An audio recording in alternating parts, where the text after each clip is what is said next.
पर न्याय ही सीधे चित्त के लेवल पर पहली बार कुछ होता है। तो न्याय धर्म सत्य की सूचना से ही आदमी ऑब्सेस्ड हो जाए, है ना, ऐसा वृत्ति में होने की बहुत ज्यादा संभावना है। और ऐसा दर्शन में जनरली हर एक की फेज में कभी ना कभी आता ही है, क्योंकि जैसे मन से आदमी वृत्ति पे पहुंचेगा तो उसमें ये फेज बनता ही है कि बहुत सारा सूचना पढ़ लिया, अब सूचना पढ़ने के बाद में हमको समझ में आ गया है, ऐसा गलत फहमी होने के बहुत ज्यादा चांस होते हैं, है ना।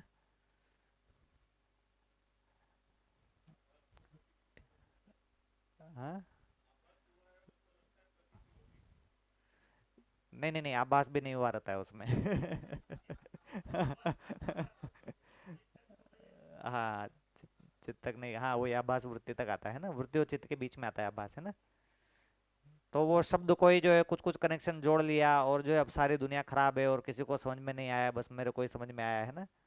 उसका एक बहुत बड़ा लक्षण ये रहता है कि उसमें ऐसा रहता है कि किसी को समझ में नहीं आया है। एक बहुत बड़ा लक्षण तो ये रहता है ना, मुझे ही समझ में आया है।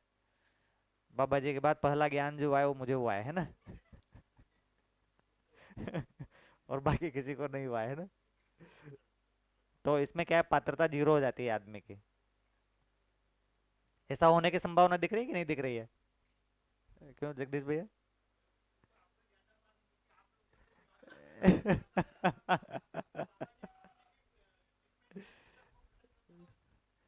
नहीं, वो इसीलिए बोल रहा हूँ मैं, क्योंकि बाबा जी के साथ में तो ऐसा होने की संभावना ही नहीं होती थी। अभी बाबा जी नहीं है या बाबा जी से मिले नहीं है तब ऐसी संभावना होती है, बाबा जी के साथ में तो हो ही नहीं सकती थी ऐसी संभावना, है ना। तो बाबा जी के टाइम पे नहीं हुआ ऐसी संभावना। हाँ, लेकिन जो लोग उस समय भी जो बाबा जी से नहीं जुड़े थे और अकेले में ऐसे कुछ कुछ पढ़ लिए हैं, तो वहां पर ऐसा दिखाई देता था। तो बाबा जी से मिल लिए, है ना। और तो फिर वो बाबा जी तो पूरा उसका करुणा कर देते थे, है ना। तो कर देते थे, मतलब हो ही जाती थी। तो नहीं मिले तो फिर बहुत ज़्यादा संभावना हो जाती है। अब मिले नहीं है तो अपन ने ऐसा देखा नहीं है गौरव वाला चीज़, अभी फीलिंग नहीं आया, विकसित आदमी पहचान में आया नहीं है, तो फिर हमने ये सारा किताब पढ़ लिया, तेरा किताब पढ़ लिया, बढ़िया से याद हो गया, है ना। और कुछ कुछ कनेक्शन हम जोड़ लेते हैं, है ना, जो कि अपने हिसाब से ही होते हैं, और हमको बाकी लोगों के कनेक्शन ठीक नहीं लगते हैं, है ना। तो फिर उसमें ऐसा संभावना आता है, तो यहाँ पर एक करुणा का जरूरत पड़ेगा इसमें, फिर कुछ कुछ नहीं हो सकता है इसमें, है ना। और एक चीज़ ये है कि जब अनुभव के क्रम में एकदम उसके जस्ट पहले की बात है ना, बोध में किसी हाई लेवल पर कहीं पर हो, तो उसमें वैसा नहीं होगा कि भाई जो है सब गड़बड़ है, खाली मुझे ही समझ में आया है ना, ऐसा। ये वृत्ति के ऊपर किसी लेवल में ऐसा नहीं होता है, ये गलतफहमी सिर्फ वृत्ति के लेवल पे होता है, चित्त बुद्धि के लेवल पे ऐसा नहीं होता है। पर उस समय फिर भी आदमी को ऐसा हो सकता है भाई आगे बढ़ने के लिए एकदम जागृत मानव का जरूरत हो, है ना। तो उस समय भी करुणा का मामला होगा। तो तीसरा ये जो लेवल है ना एकदम ही लो लेवल, यहाँ पर भी बहुत जागृत मानव का डायरेक्ट रोल नहीं होता, इनडायरेक्ट रोल होता है, क्योंकि जागृत मानव ऐसा सिस्टम बनाते हैं, ऐसी व्यवस्था बनाते हैं कि जो लोग बहुत ही ज़्यादा नीचे स्तर पर जी रहे हैं, अब उनको जागृत मानव डायरेक्ट स्तर पे क्या करेंगे, है ना। तो वो सिस्टमेटिक सॉल्व होगा ना। तो तीन लेवल पे ऐसा जरूरत पड़ सकता है। ठीक है, तो ये करुणा हो गया जहाँ पर पात्रता एकदम जीरो है। तो वस्तु थोड़ा बहुत भी ले ले, थोड़ा बहुत ही देने से वहाँ पर काम हो जाएगा, पर वो थोड़ा बहुत तो ले ले, तो इसलिए बोल रहे हैं कि वस्तु भी नहीं है। ठीक है, तो ये ध्यान में रखने वाली बात है। तो ऐसा ऐसा करने का जो आचरण है वो जागृत मानव ही कर सकता है, इसको प्रेम बोल रहे हैं। ठीक है ना। क्यों ऐसा कर पाते हो? क्योंकि वो अनन्यता पूर्वक जीते हैं। ऐसे लोगों के साथ में संबंध जोड़ पाना तो अनन्यता होगा ना। नहीं। सामने वाला समझदार नहीं है फिर भी समझदार मान के बैठ गया है ना। अब नॉर्मली तो गुस्सा ही आता है ऐसे लोगों के ऊपर, है ना। सबको गुस्सा ही आता है, हम भी कहीं ना कहीं वही होंगे, है ना। तो ऐसे में भी अनन्यता देख पा रहे हैं, तो ये जगत मानव ये कर पाते हैं, तो असली प्रेम ये है। ठीक है ना।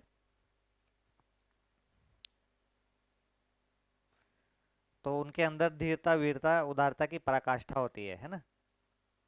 और उसके बाद फिर दया कृपा करुणा की बात हो पा रही है। धीरता वीरता उदारता तो बहुत ज्यादा है उनके अंदर, तब जाके फिर जो दया कृपा करुणा कर रहे हैं वो फिर प्रेम की बात है, बाकी सारे मूल्य धीरता वीरता उदारता में आ जाएंगे। बाकी सारे मूल्य ना धीरता में निपट जाएंगे वो। ये दया कृपा करुणा वाला मूल्य है। ठीक है ना। तो ये समझ में आने के बाद में जब हम अनुसरण अनुकरण में, अब जो विश्वास समझ में आ रहा है वो आ रहा है अनुसरण अनुकरण में। जब हम अपने जो समान वाले संबंध है, अभी जो ये क्या है श्रेष्ठ के साथ में है ना, ऊपर के चार श्रेष्ठ के साथ में है, जो वो जो बनाया डायग्राम है ना। अब जो बाकी जो है विश्वास, वात्सल्य, इनफेक्ट समान वाला थोड़ा और पीछे चला गया। ये फिर हम से जो थोड़ा सा पीछे हैं। विश्वास तो क्या समान सब जगह तीनों जगह आ गया विश्वास तो, पर जो वात्सल्य और ममता जो आ रहा है वो हमसे जो थोड़ा सा पीछे है उनके साथ में आ रहा है।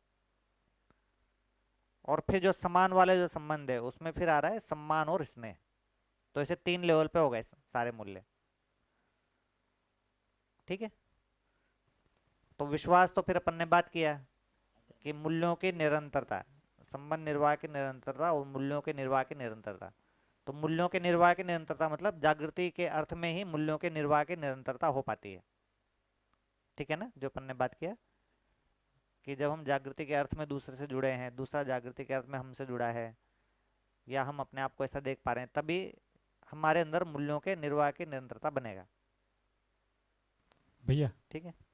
अभी जैसे आपने कृतज्ञता में पहले बताया था वस्तु वस्तु के प्रति, हाँ, और फिर जो जागृत मानव से हमको जो वस्तु मिल रही हाँ है। वस्तु के प्रति था। हम्म। फिर गौरव व्यक्ति जागृत मानव के प्रति हाँ, जागृत मानव को हमने पहचाना, पहचाना। उसको गौरव बोल रहे हैं। और श्रद्धा श्रद्धा में भी वो जागृत मानव के प्रति श्रद्धा हम। हाँ, जागृत मानव के प्रति है। और फिर प्रेम में जो श्रद्धा है, तो एकदम ही जागृत मानव के प्रति है। और प्रेम जो है तो प्रेम में भी वो अभी मुझ अभी में जागृत मानव जो है किस तरह से प्रेम को मतलब जीते हैं वो मुझे समझ में आ रहा है यहाँ अभिव्यक्त पे। लिखा है उसमें।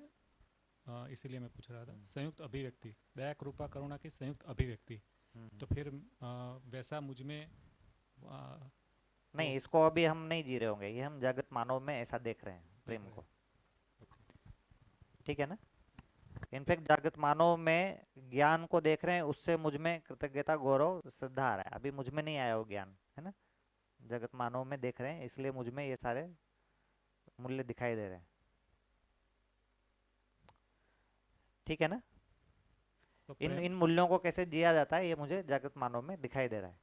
हाँ, ऐसा मतलब मुझे, मतलब अध्ययनकर्ता को। तो जागृत मानव में प्रेम कैसे होगा? फिर हाँ, प्रेम को कैसे जिया जा सकता है। हाँ वो कैसे प्रेम पूर्वक हाँ। उनकी स्थिति होगी, हाँ। उनकी स्थिति प्रेम में कैसी होगी? हाँ, ये और समझ में आ रहा है यहाँ और पे। विश्वास, ये सभी मूल्य है तो वो जागृत मानव में कैसे होगा, हाँ। वो देखना है। ठीक है। इसके बाद में जो विश्वास की बात आ रही है, तो अपन ने बात किया कि जागृति के अर्थ में ही विश्वास हो पाता है। जब मैं अपने आप को सुधारने के लिए लगा हुआ हूँ तभी मैं दूसरे पे भी विश्वास कर पाता हूँ। और दूसरे आदमी पे विश्वास, दूसरा भी कहीं ना कहीं अपने आप को सुधारने के लिए लगाया हुआ है, इस क्रम में दूसरे पे विश्वास कर पाता हूँ। और इस क्रम में दो लोगों में आपस में भी विश्वास बनता है। ठीक है। ऐसा बनने से क्या होता है, ऐसा बनने से हम साथ में मिलके कोई कार्यक्रम बना पाते हैं। सहयोगिता सहकारिता मतलब पूरकता उपयोगिता मतलब साथ में कुछ कार्यक्रम बनता है, मतलब गाड़ी आगे बढ़ती है ना। उसमें भी कार्यक्रम बाद में बनेगा, पहले समझने का काम बढ़ता है आगे। ठीक है, बाकी सारे काम तो वैसे ही अटके हुए हैं, तो कम से कम समझने का काम आगे बढ़ता है विश्वास से। ठीक है। तो ऐसा हम फिर अपने संबंधों में थोड़ा बहुत करना शुरू करते हैं। यहाँ से आगे जो है वो करने का थोड़ा बहुत बात आ रहा है। इसके बाद जो वात्सल्य और ममता आ रहा है वो अपन से जो पीछे हैं, है ना। कुछ शरीर के मामले में पीछे होंगे, कुछ हो सकता है अध्ययन के मामले में थोड़ा बहुत पीछे हो, है ना। ऐसा हो सकता है, तो उनके साथ में अपन वात्सल्य और ममता कर रहे हैं। ठीक है ना।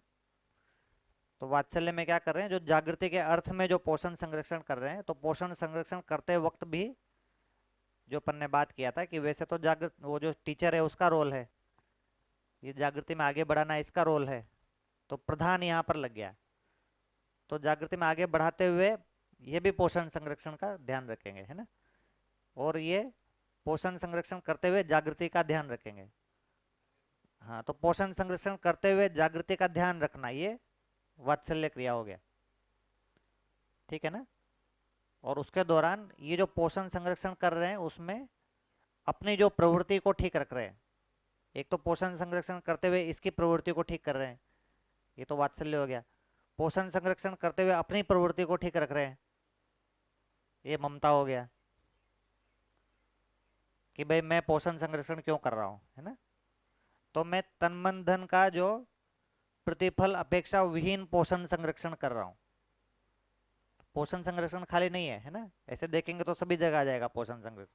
पोषण संरक्षण करते वक्त मैं ऐसे प्रतिफल के अपेक्षा में पोषण संरक्षण नहीं कर रहा हूँ, ऐसा जो चीज है उसको ममता बोल रहे हैं, ठीक है ना। जो यहाँ पर उदारता है ना, जिसका प्रकटन उदारता के रूप में होगा, प्रतिफल अपेक्षा विहीन कर्तव्य दायित्व वहन, तन मन धन का अर्पण। ये पकड़ में आ रहा है ना। तो माता पिता जो बच्चों को पोषण संरक्षण कर रहे हैं वो प्रतिफल अपेक्षा विहीन कर रहे हैं, मतलब उनको बदले में कुछ मिलेगा ऐसी फीलिंग नहीं है। और फिर जो पोषण संरक्षण कर रहे हैं उसको बोल रहे हैं ममता उदारता। अगर वो प्रतिफल के साथ में कर रहे हैं तो फिर वो ममता नहीं रहा उसमें, ठीक है। और जो पोषण संरक्षण के अर्थ में दूसरे की जागृति को ध्यान में रख रहे हैं वो हो गया वात्सल्य, ठीक है।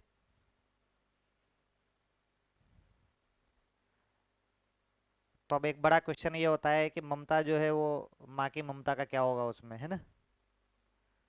माँ की ममता, अभी ब्रेक में वो पूछ रहे थे कौन है वो,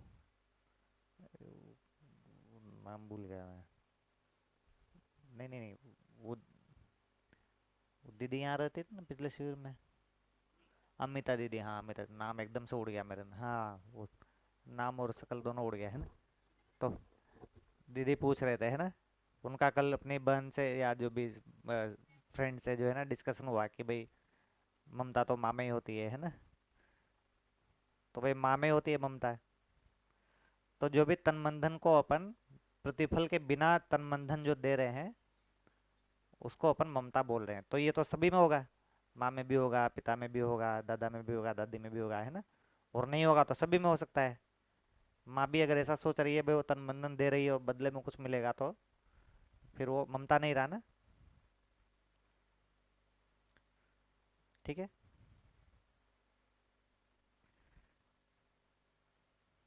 तो पिता में भी ममता होती है।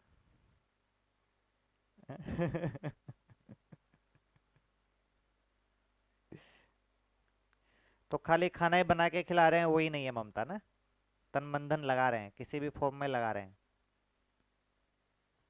ठीक है। तो ममता में आ रहा है स्वयं में से के लिए प्रतिरूपता, सहज स्वीकृति, उत्सव, निरंतरता।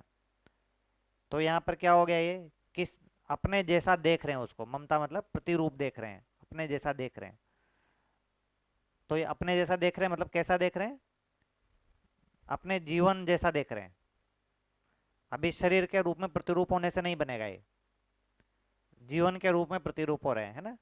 जैसा मैं समझदार हूं ऐसा ये समझदार हो जाए, ऐसा देख रहे हैं, तब अपने जैसा देख रहे हैं उसको, ठीक है ना। तो अभी क्या है, वो अपने जैसा दिखता है थोड़ा वंशानुसंगी विधि से, है ना, उसका शकल नाक कान सब है ना मेरे जैसा हो जाता है, थोड़ा बहुत ऐसे रहता है ना। इसका नाक तो उसमें गया है, इसका कान तो, ये सब करते रहते हैं, इसका कान उसमें गया है, इसका नाक उसमें गया है ना। ये दादा का नाक और ये कान मामा के कान, है ना, ऐसे देखते रहते हैं, ऐसे प्रतिरूप मैच करते रहते हैं ना। उससे फीलिंग बनी रहती है। तो वैसा प्रतिरूप देखने का बात नहीं हो रहा है यहाँ पे, है ना। तो ऐसा देखना है, ये मेरा जैसा मन है, ये मेरा जैसा वृत्ति है ना, ये मेरा जैसा चित्त है, ऐसा देखना है, ठीक है।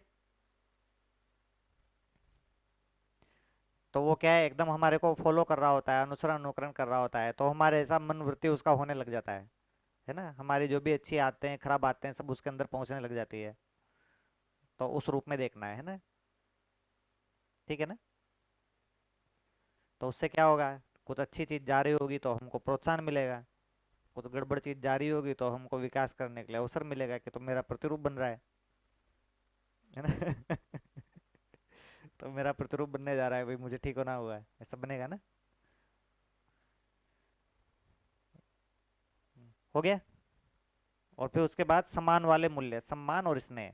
तो सम्मान में क्या हो रहा है, व्यक्तित्व एवं प्रतिभा में श्रेष्ठता का प्रमाण का पहचान, स्वीकृति, प्रमाणित होने की प्रवृत्ति। तो क्या शब्द आ रहा है इसमें कि प्रमाणित होने के क्रम में हो रहा है ये। तो प्रमाणित होने का क्रम कहाँ पर है, यहाँ पर है ना, प्रमाणित होने का क्रम। ये जब